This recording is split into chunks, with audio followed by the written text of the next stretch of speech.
بر صغیر پاک و ہند میں دین اسلام کی اشاعت میں اولیاء کرام اور بزرگان دین کا کردار کسی تعارف کا محتاج نہیں۔ بری امام بھی ان ہستیوں میں سے ایک ہیں جنہوں نے پوٹھوہار کے پسماندہ خطے میں دین اسلام کی روشنی پھیلائی۔ آپ کے والد سید سخی محمود شاہ کا دین کی تبلیغ کے لیے مشہد سے بر صغیر ہجرت، بری امام کی جائے پیدائش، عبادت و بندگی کے مقامات اور ان کے کرامات کے مختلف پہلوؤں پر روشنی ڈالی جائے گی۔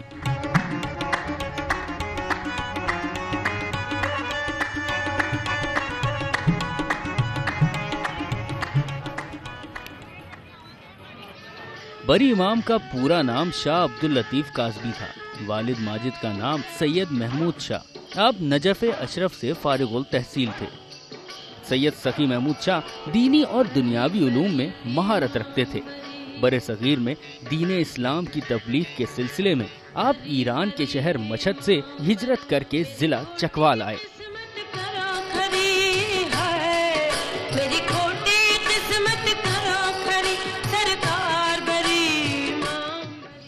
مورخین کے مطابق بری امام کی ولادت 1617 میں ضلع چکوال کے نواحی گاؤں کرسال میں ہوئی۔ جائے پیدائش کی تعمیر نو سید غلام حسین شاہ نے 2002 میں کروائی۔ وہ یہاں آتے ہیں یہاں پہ سلامی کے لیے دربار میں۔ جائے پیدائش کے اطراف کا علاقہ محلہ سادات کے نام سے مشہور ہے۔ بعض روایات کے مطابق حضرت بری امام بچپن میں شیشم کے اس قدیم درخت کے نیچے بیٹھا کرتے تھے جس کا آدھا حصہ صدیوں پہلے گر چکا ہے، جو جوں کا توں اس مقام پر موجود ہے۔ یہ جو درخت دیکھ رہے ہیں نا، یہ شیشم کا درخت تھا، اور بری امام سرکار جب بچپنا تھا، ان کی تقریباً 18 سال عمر تھی، اس وقت وہ اس کے نیچے بیٹھا کرتے تھے۔ جو آپ درخت دیکھ رہے ہیں لیٹا ہوا، اس میں سلام کرتے ہیں لوگ، اوپر کوئی نہیں بیٹھ سکتا۔ دین اسلام کی اشاعت و تبلیغ کا عزم لیے آپ کے والد سید محمود شاہ چکوال سے ہجرت کر کے گاؤں باغ کلاں یعنی موجودہ آپ پارا اسلام آباد تشریف لائے۔ سید محمود شاہ نے دین کی تبلیغ اور ترویج کے علاوہ کاشتکاری اور غلہ بانی سے باغ کلاں گاؤں میں اپنی زندگی کا آغاز کیا۔ آپ کے فرزند شاہ عبداللطیف بچپن ہی سے غلہ بانی میں والد ماجد کا ہاتھ بٹاتے رہے۔ اسلام کی تبلیغ میں اولیاء اللہ کا کردار کلیدی رہا ہے۔ عقیدت مند اور مورخین کا کہنا ہے کہ اولیاء نے دین اسلام کا پیغام دنیا کے کونے کونے تک پھیلایا۔ ان کا مقصد معاشرے کی اصلاح، اخوت، مساوات اور بھائی چارگی کا فروغ تھا۔ دین کی بے لوث خدمت کے باعث اللہ نے اولیاء کرام کو کرامات کی طاقت سے بھی نوازا۔ کرامت ولی کی طرف سے عادت کے خلاف کسی کام کے ہو جانے کو کہتے ہیں، مگر ولی اس کرامت کو پیش کرنے میں خود مختار نہیں ہے۔ مورخین کے مطابق سید سخی محمود شاہ نے اپنے فرزند شاہ عبداللطیف المعروف بری امام کی دینی اور دنیاوی تربیت انتہائی منفرد انداز میں کی۔ ان کے باپ جو تھے وہ بڑے مجتہد، بڑے عالم تھے، اور اسی لیے ان کو بلایا گیا تھا۔ یہاں مریدوں نے دعوت دی تھی کہ یہاں آؤ اور ہمیں تبلیغ بھی کرو، ہمیں نصیحت بھی کرو، ہمیں ہدایت بھی کرو۔ والد ماجد کی وفات کے بعد آپ کو حصول علم کے لیے غور گشتی یعنی موجودہ اٹک روانہ کیا گیا، جہاں سے آپ نے فقہ، حدیث، منطق، ریاضی، طب، علم الکلام اور دیگر علوم و فنون میں مہارت حاصل کی۔ روحانی علم اور دین سے محبت انہیں کشمیر، بدخشان، بخارا، مشہد، بغداد اور دمشق لے گئی۔ آپ نے روحانی علم کے حصول کے ساتھ مذکورہ مقامات پر مختلف علماء اور فقہا سے بحث و مباحثہ کا سلسلہ بھی جاری رکھا۔ بعد ازاں آپ حج کی سعادت کے لیے کعبۃ اللہ چلے گئے۔ اولیاء اللہ جو ہے وہ تو آئے اسلامی اور دینی تعلیمات کو پھیلانے، اور ان کا اخلاق، ان کا تدبر، ان کا حوصلہ، ان کی محبت، ان کا پیار ہی تھا کہ دین اسلام جو ہے وہ چارسو پھیلا۔ تو امام بری بھی انہی میں سے ہیں۔ بعض روایات کے مطابق حج سے واپسی پر آپ حجرہ شاہ مقیم ضلع ساہیوال پہنچے اور حیات المیر کی خدمت میں حاضر ہوئے، جو آپ کے مرشد اور روحانی علم کے استاد بھی تھے۔ والد ماجد اور مرشد نے بری امام کو پوٹھوہار کے علاقے میں دین اسلام کی تبلیغ کے لیے مقرر کیا تھا۔ آپ کے والد نے بھی دین اسلام کی اشاعت اور تبلیغ کے لیے اسی خطے کا انتخاب کیا تھا۔ اس عظیم مقصد کے حصول کے لیے آپ مارگلہ کی پہاڑیوں کے دامن میں واقع گاؤں کہاوت تشریف لے آئے، جو بعد میں نورپور شاہاں کے نام سے مشہور ہوا۔ ان دنوں نورپور ہر طرح کی برائی اور بے راہ روی کا شکار تھا۔ آپ نے دین اسلام کے پیغام کو اجاگر کرنے کے ساتھ ساتھ علاقے کے لوگوں کی سماجی اور اخلاقی تربیت کی۔ آپ نے نورپور کے ہزاروں افراد کو مشرف و اسلام کیا۔ ان لوگوں نے جو سلسلہ جاری رکھا وہ یہی تھا سب کانٹیننٹ میں کہ لوگوں کو، کیونکہ اس زمانے میں نان مسلم کمیونٹی بہت زیادہ تھی، اب انہوں نے سکھ، بری امام سرکار نے سکھ اور جو ہندو مسلم کمیونٹی کے میجورٹی میں جو لوگ تھے ان کو بھی بیکیم مسلمس، ان کو انوائٹ کیا اور ان کے دستے مبارک اور مسلمان ہوئے۔ مورخین کے مطابق بری امام نے انتظامی امور کو چلانے کے لیے 6 خلفاء مقرر کیے، جن میں سے 4 خلفاء دبنگ شاہ، عنایت شاہ، مٹھے شاہ اور شاہ حسین مستقل بنیادوں پر فرائض انجام دیتے رہے، جبکہ باقی 2 کا دورانیہ کم بتایا جاتا ہے۔ شاہ حسین مغل شہزادے تھے اور مرشد کے کرامات سے متاثر ہو کر تا حیات اپنی خدمات پیش کرتے رہے۔ آپ مزار کے احاطے میں ہی مدفون ہیں۔ آپ نے آ کے ہم لوگوں کو انوائٹ کیا کہ آؤ میرے ہاتھ پر وہاں بیعت کرو۔ اس میں 6 خلفاء آئے، 4 نہیں تھے 6 تھے ٹوٹل، تو 2 اس لیے پاپولر نہیں ہو سکے کہ ان کا پیریڈ آف سروسز جو تھا آپ کی خدمت میں وہ کم تھا، وہ بوجہ بیماری وہ سب کو دوش ہو گئے تھے اپنی ذمہ داریوں سے، تو پھر باقی جو 4 تھے وہ اسی طرح بیعت ہوئی ہے جس طرح بیعت رضوان ہے۔ بری امام کی زندگی دیگر اولیاء کرام کی طرح سادگی اور پرہیزگاری سے مزین ہے۔ آپ نے عبادات کے لیے مختلف علاقوں کا انتخاب کیا۔ قابل ذکر جگہوں میں لوئی دندی اور ضلع ہری پور کی خوبصورت وادی نیلا بھوتو ہے۔ لوئی دندی درگاہ حضرت بری امام سے چند کلومیٹر کی اونچائی پر واقع ہے۔ بعض روایات کے مطابق آپ 1 سال تک لوئی دندی کے غار میں عبادت کرتے رہے۔ یہ کشف اور کرامات اختیاری نہیں ہے کہ کوئی شخص کسی مدرسے میں داخلہ لے کر کرامتوں کا سبق پڑھ لے یا کوئی ڈگری حاصل کر لے یا کشف حاصل کر لے۔ یہ غیر اختیاری معاملات ہیں۔ اللہ تعالیٰ جس بندے کو چاہتے ہیں کرامتوں سے نوازتے ہیں، جس بندے کو چاہتے ہیں کشف سے نوازتے ہیں۔ حضرت امام بری رحمۃ اللہ علیہ نے بھی اسی طرح چلہ کھینچا اور انہیں بھی غالباً یہ نعمت عطا فرمائی گئی۔ یہاں بھی اللہ کا ذکر ہوگا تو جب الا بذکر اللہ تطمئن القلوب، اللہ کا ذکر جہاں کہیں بھی ہو تو اطمینان قلب ہوتا ہے، وہ کوئی بھی جگہ ہو، کسی کی بھی جگہ ہو، کوئی بھی مقام ہو۔ ایک مائی تھی جو جل گئی تھی اور چلنے سے وہ آ رہی تھی، چنن شاہ سے ایک سید تھے، انہوں نے کہا کہ بیٹی تم جاؤ ادھر لوئی دندی، تم ٹھیک ہو جاؤ گی۔ وہ گئی تو آتے ہوئے خود چل کر آئی تھی۔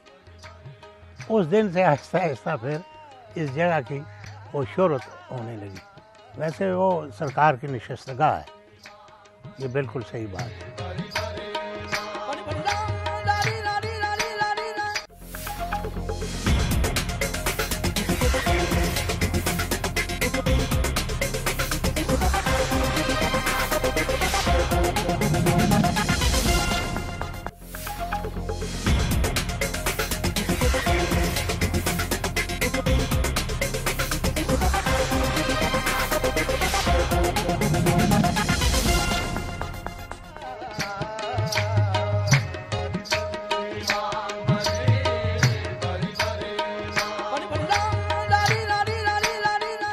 ہزاروں کی تعداد میں ملک اور بیرون ملک سے درگاہ حضرت بری امام آنے والے عقیدت مندوں کی ایک بڑی تعداد لوئی دندی کی زیارت کے لیے جاتی ہے۔